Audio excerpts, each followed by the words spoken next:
Alrighty, there's one more video I did one night. Get into some. I've gotta go watch the new Last of Us episode.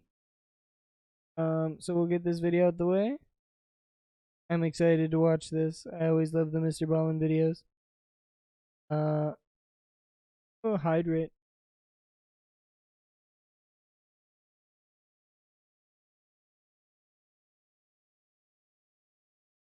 But yeah, we'll get into this MrBallen video. Don't forget to like, comment, and subscribe.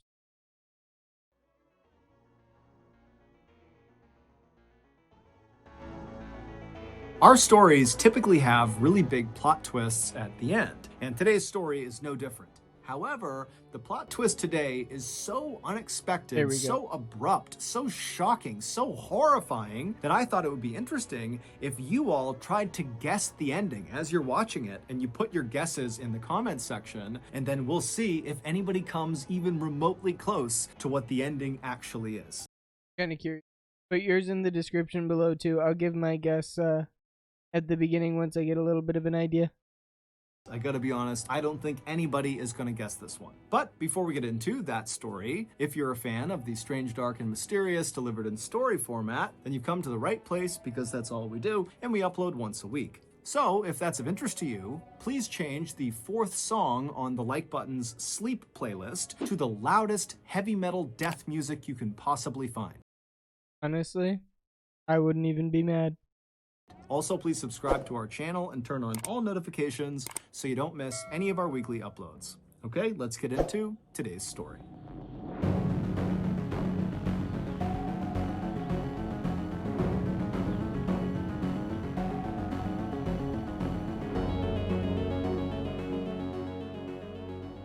In the late summer of 1930, Raphael Pansardi and his wife Leonarda Cianciulli moved with their 4 young kids to a little town in northern Italy called Correggio. A terrible earthquake had destroyed the family's previous village and killed nearly all of their neighbors. And so this family was feeling very lucky to be alive. But when they arrived in Correggio, they really had nothing and were hoping that, the people of this town will just be very welcoming and generous and kind of help them get set up again. And the people of this town did exactly that. Correggio was this beautiful... One of those things where over time, it is nice to hear people do help each other. Like you look at Florida and stuff dealing with the hurricane in 2022. Seeing all the people that helped out and all the YouTubers that were able to do something, it warmed my heart. It was good to see. I wish I could have done more. Give a couple dollars here and there.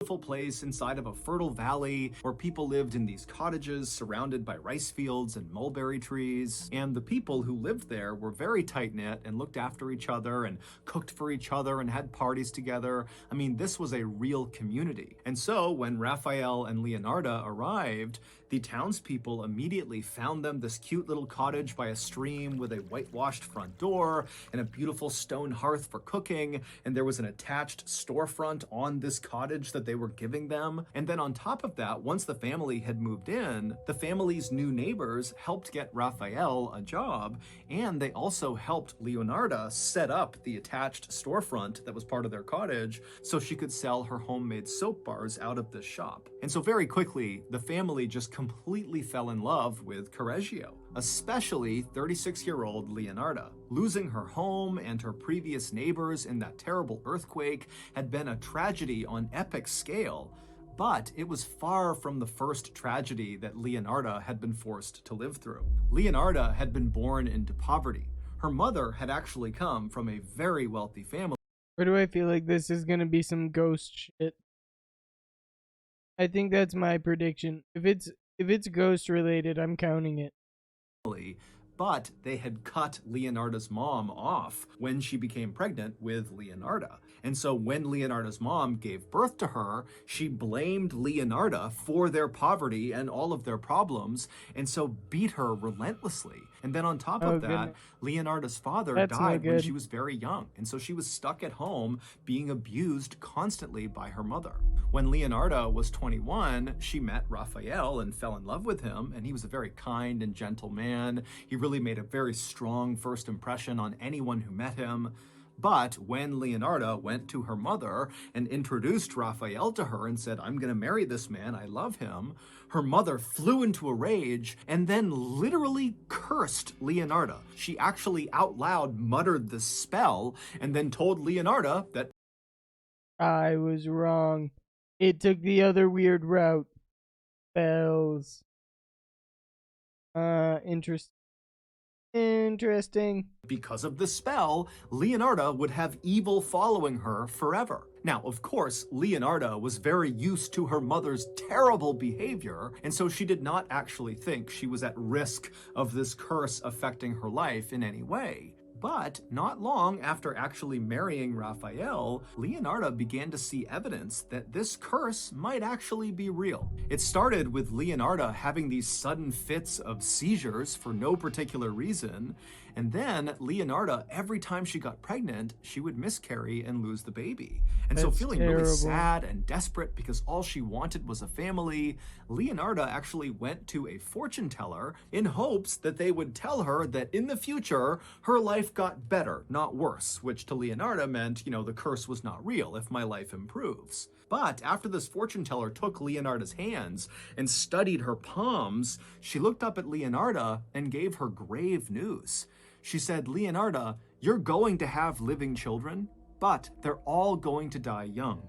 And I see a prison and an insane asylum in your future." This That's experience totally terrible. shocked Leonarda and confirmed for her that her mother's curse must be real. And sure enough, over the following years, Leonarda and Raphael would go on to have 14 living children, That's and 10 of wild. them would die when they were babies or toddlers. And so by the No. time Leonarda had arrived in Correggio with her family in 1930, she was absolutely petrified that her last 4 precious children would die because of this curse. And so in order to keep her kids safe, she basically never let them out of her sight, and then she also made sure they always adhered to these strange rules and beliefs that Leonarda had come up with about good and evil that were designed to somehow protect the kids from this curse. But the incredible show of generosity and support and kindness that Leonarda and her family had experienced when they arrived in Correggio had really done something to Leonarda. In fact, it really kind of changed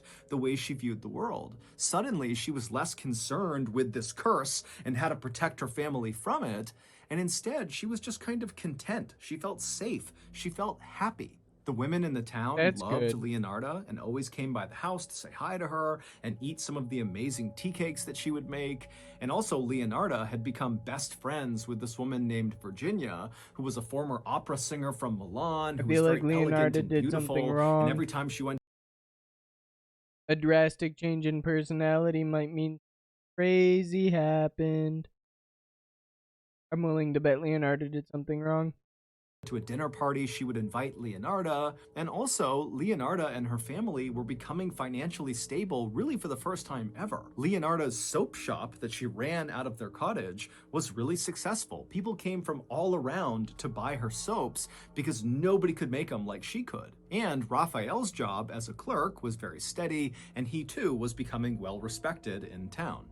And so because of how well this transition to Correggio had been, at some point Leonarda made a promise both to herself and to the universe that instead of focusing all of her time and energy on this curse, which had plagued her whole life, instead she was going to focus on helping the people of Correggio any way she could because they had done so much for her. And that is exactly what Leonarda did, but in a kind of ironic way. Because of the fear Leonarda had for her mother's curse, she had gone I to feel that like fortune something teller weird's many going to be years going ago. on with Leonarda. And even though the news she got when she saw the fortune teller was horrible, Leonarda had left that experience kind of fascinated with the art of fortune telling and magic and sorcery. It just really appealed to her.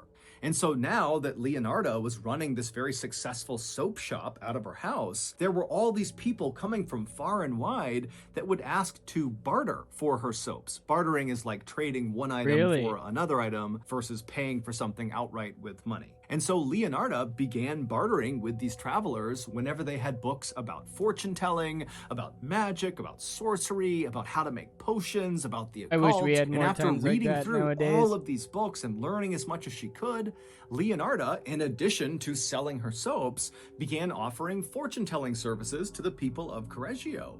And it would turn out she was really good at predicting the future, to the point where people in town basically began going to her for all kinds of advice. She helped women find love. So, assuming like this story with all the rest of MrBallen stories, this is a real story. Maybe not 100% true, but accurate to that person's understanding. Um, Fortune telling is scary in regards it it can be proven and understood in most situations. I feel like a lot of it has to do with the person searching what is found, and as long as things are vague, it'll encompass most people's. Uh, so who's to say where this will go? She told farmers what crops to plant. She created these charm bags for people and told them they would protect them. She also began creating these herb potions for people when they got sick. It actually got to the point where people trusted her so much that when they got sick, they didn't even go to the doctor. They just went to her. And so very quickly, Leonarda felt very proud of the fact that she had lived up to the promise she had made both to herself and to the universe to always help the people of Correggio at every turn. But more than that, Leonarda was starting to think that this newfound sense of purpose and happiness she was getting in helping the people of Correggio through her various services had finally broken her mother's curse. By 1939, Leonarda and her family had been living in Correggio very happily for almost 10 years, and at the time, Leonarda's oldest son, Giuseppe, was 17 years old. Giuseppe was tall, he was handsome, he had dark hair, he had dark eyes, and all the girls loved him. And Giuseppe and Leonarda had always had a very close relationship. Every day, Giuseppe would come home, and he and his mom would sit in the kitchen, and they would chat for a while and eat some of her tea cakes. But now, in 1939, when Giuseppe was 17, he started to act a little bit different.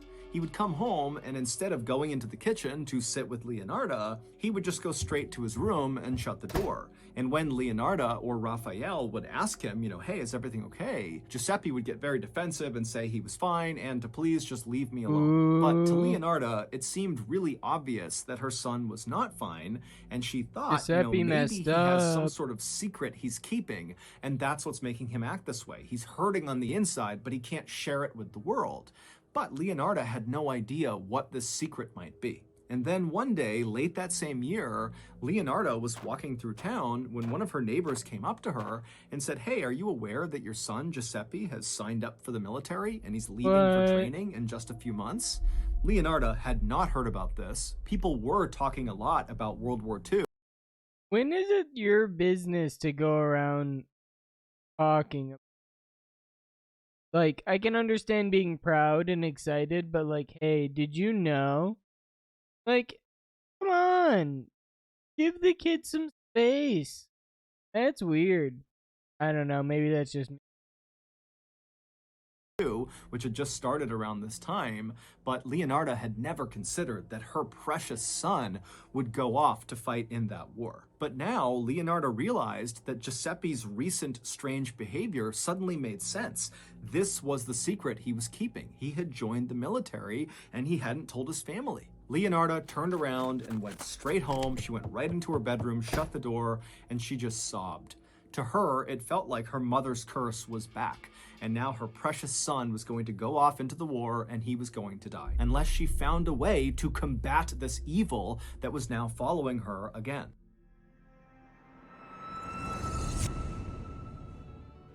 Thank you to BetterHelp for sponsoring today's video. Growing up, I was always encouraged to speak up if I was feeling down or sad. Crisis. She figured out what she had. I've also linked, and you can choose. Yeah, go also to this in the BetterHelp link. description below. BetterHelp.com/MrBallen. Go check it out. Son. And so looking for some sort of solution for how to fight this curse. And finally, she figured out what she had to do. She read that if she gave something beautiful to the universe would reward her. And in Leonarda's mind, that reward would be sparing her son. And so Leonarda decided that the most beautiful thing she could offer the universe would be to help the people of Correggio, which she was already doing, but in her mind, she thought she could really ramp up her efforts and really try to change people's lives.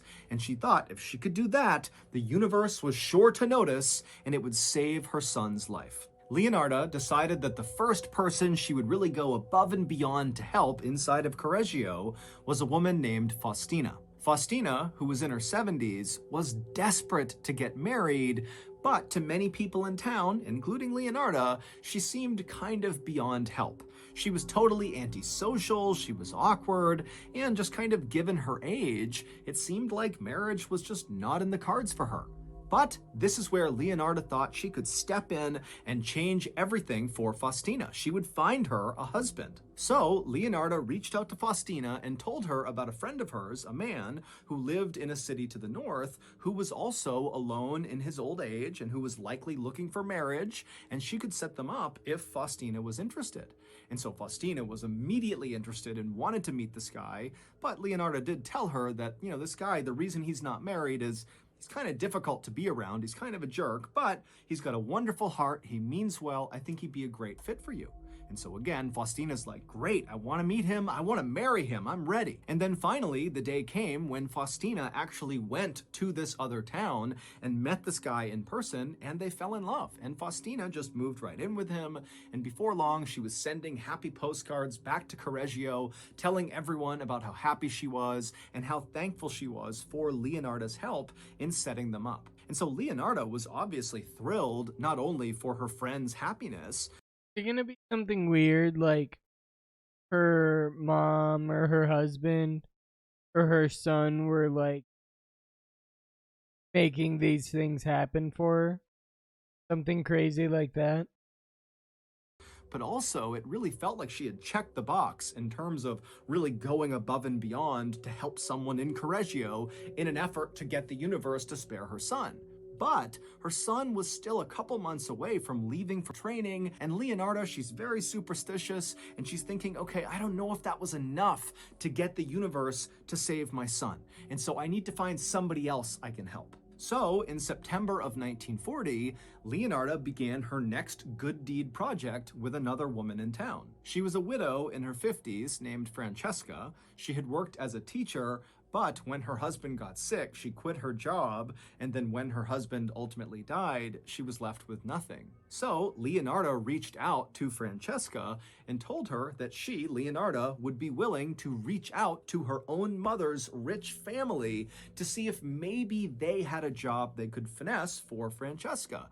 Now, of course, Leonarda was not excited about talking to her mother's family, who had disowned her mother and had shown no interest in Leonarda, but Leonarda wanted to do this for Francesca and for the sake of her son and getting the universe to notice what she was doing. And so sure enough, Leonarda would reach out to her mother's family, and they were remarkably open to the idea, and they got a job for Francesca in Switzerland. And so eventually, Francesca jetted off to Switzerland, and then a couple of days. That's awesome. That's life changing. That's awesome. Like, if the universe doesn't notice that, I don't know what the universe is gonna notice, you know? Days later, she was sending postcards back to Correggio saying how happy she was and how thankful she was for Leonarda's help. And so again, Leonarda was so happy about this outcome, both because she cared about Francesca and also because this was yet another kind of check in the box of her good deeds that the universe was going to notice that in turn would save her son. But again, after Francesca didn't need any more help, Leonarda found herself looking at her son, who was getting closer and closer to leaving for training, and she would think to herself, have I done enough to protect him? Have I really stopped this curse from killing him after he leaves? And Leonarda eventually decided that no, she had not done enough. She needed to do at least one more really big good deed for someone in this town. And who better to help than her best friend, Virginia, the former opera singer. Leonarda knew from all her talks with Virginia that Virginia really missed living in the big city and going to the opera house. And so Leonarda reached out to Virginia and said, you know what, I can reach out to my mother's rich family and maybe they can find a job for you in a big city if you're interested. And so Virginia was like, wow, yes, I would love that. That's an amazing opportunity. And so Leonarda again would contact her mother's rich family, and again they came through, finding this job as a social planner for this very rich guy in Florence, Italy, who often funded plays and operas. And so this job was perfect for Virginia. When Leonarda told Virginia about this opportunity, Virginia cried tears of joy. After packing up all of her things, Virginia made a stop at Leonarda's house to say goodbye and thank you, and the two women would hug and laugh and cry, they would drink wine together, and then finally, when it was time for Virginia to go, even though Leonarda was very sad, she was also quite happy, because finally she felt like this good deed was enough to get the universe to spare her son. However, Leonarda, being a very superstitious person, did have one more little thing she wanted to do with Giuseppe before he left for the military. And this little thing was her, Leonarda, bathing her son, her 18-year-old son, with a particular bar of soap, and then she also wanted to feed him a special kind of tea cake that she was going to make. The soap and the tea cake had these... Does she end up killing her son? That would be wild. She ends up like accidentally like pushing a toaster into the bathtub. Special herbs and ingredients and different things she had pulled from her books of magic and the occult, and they would kind of form like a protective barrier both outside and inside of Giuseppe. So on the same night that Virginia headed off to Florence, when Giuseppe came home, Leonarda approached him and said, I want to give you this bath and I want to feed you these tea cakes. And Giuseppe was not remotely enthused at the idea of having his mom bathe him. He's 18. But he knew she was highly superstitious, she seemed pretty emotional about this, and it just seemed like it was extremely important to her, and so he said, okay. And so Leonarda washed her son with this special kind of magic soap, and then she also gave him the tea cakes, and then afterward, even though Giuseppe was really annoyed by what he had just been asked to do, Leonarda was so happy she was practically floating. She felt like she had done everything she could possibly do, and now she could just relax because her son like that flannel was safe. he's wearing. But soon, Nice Leonarda flannel. would learn that that was not actually true. A few days after giving her son the magical last bath and magical tea cakes, the police showed up at the front door of Leonarda's house.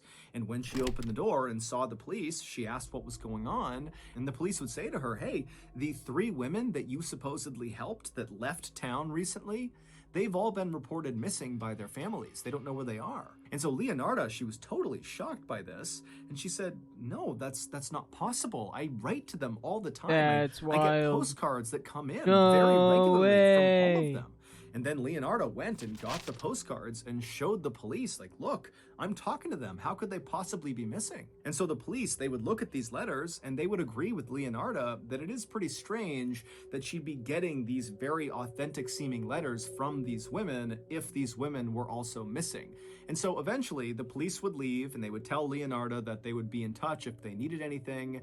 And then over the next couple of days, Leonarda was very concerned about these 3 women, but she received numerous postcards from these women over those several days, and all of these postcards were totally normal seeming, and so Leonarda was fairly confident that whatever was going on with the police had to have been a mix-up, and she wouldn't be hearing from them again. But a couple of weeks later, the police did come back to Leonarda's house, except this time they didn't knock, they just barged right in.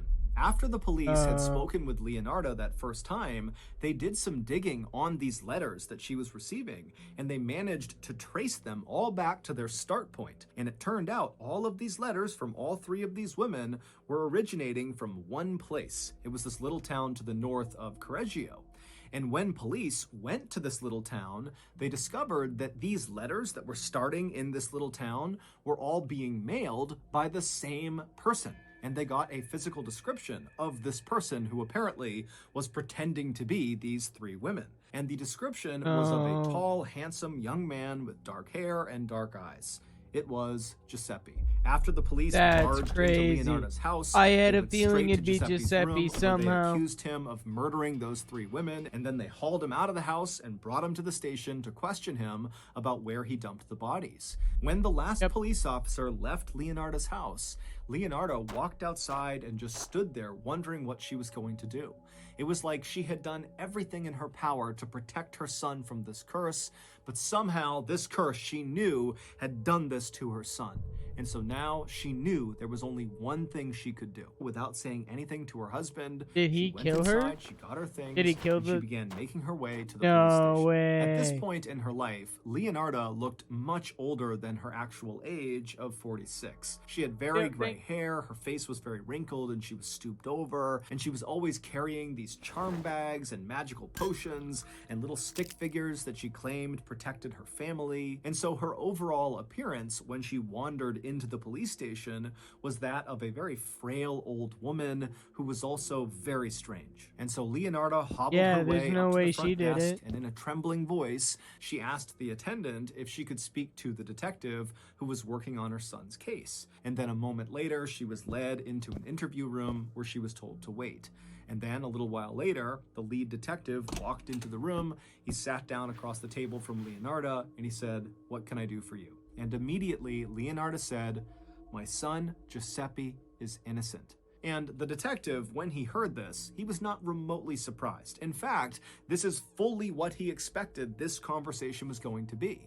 He knew Oh yeah. Leonarda loved her son very much, and of course she was going to say When he a was parent innocent. This comes is what in, parents it's typically gonna be did hard. in cases like this. But the detective decided he wouldn't try to stop her. He would just let this very distraught mother kind of talk for a bit. He would tell her that he would follow up on whatever she was saying, and then he would drive her back home. There's still another 11 minutes of video. There's so much left to be figured out about. My gosh. What's gonna happen? Ah! But this detective was not expecting the things that would come out of Leonarda's mouth over the next couple of hours. In fact, her story about why Giuseppe was innocent was so shocking and so bizarre that the detective outright said, "I don't believe you. I don't believe this. This can't be true." And then other That's officers were wild. called in to listen to her story to see if they believed it. And they too said, "This doesn't seem real." But the police would follow up on the details she gave, and it all checked out. It would turn What? out back in late 1939, on the day that Faustina, the first woman that Leonarda pledged to help in order to get the universe to save her son, when Faustina was set to go north and meet her future husband, Faustina stopped by Leonarda's house to say bye. And when she was in Leonarda's house, something very unexpected happened.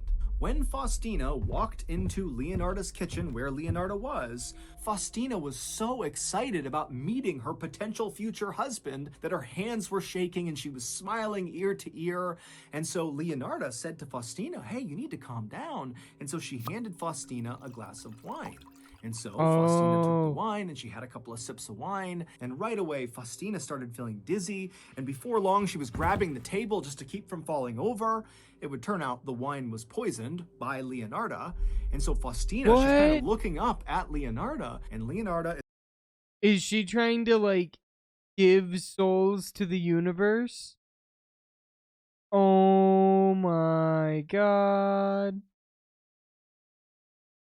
What? is looking down at her, and she's got an axe in one of her hands. And she says to Faustina, "I'm so sorry." And then she winds up and she strikes Faustina in the chest with the axe and lodges it in her chest. And so she lets go of it, expecting Faustina to die. She doesn't. Faustina's just standing there with an axe in her chest. And so Leonarda grabbed the handle of the axe, she pulled it out of her chest, and then began wailing on her head over and over and over again until Faustina did fall to the ground dead.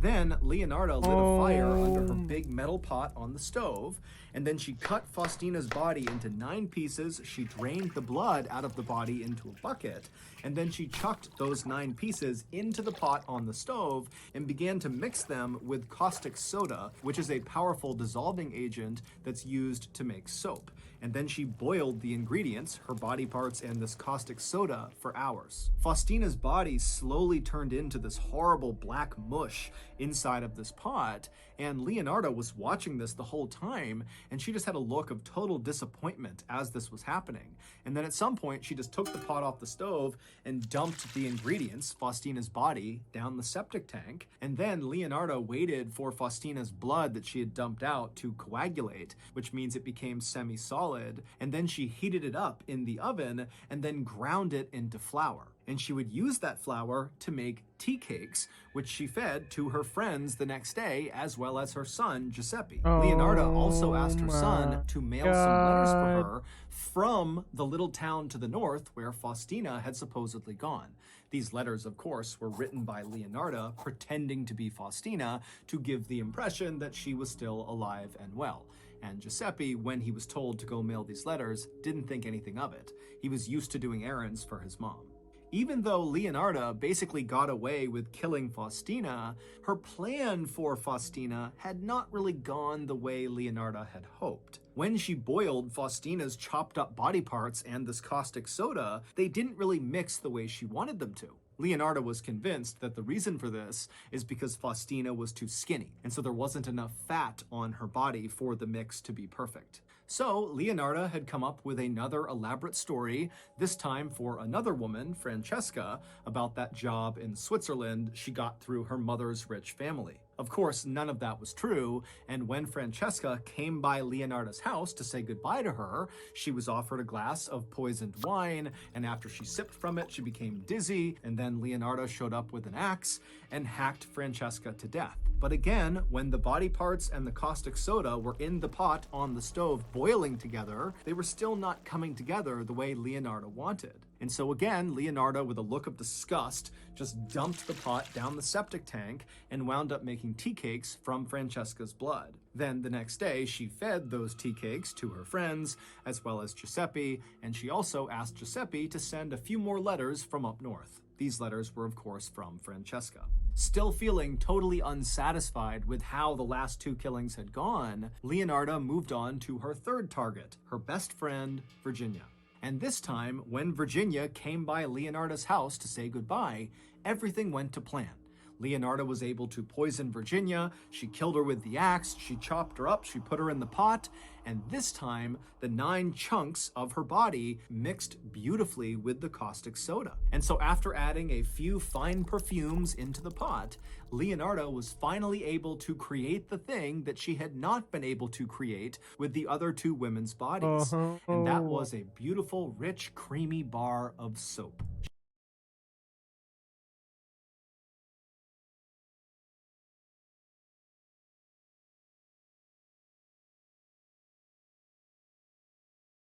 works. I hope it works well.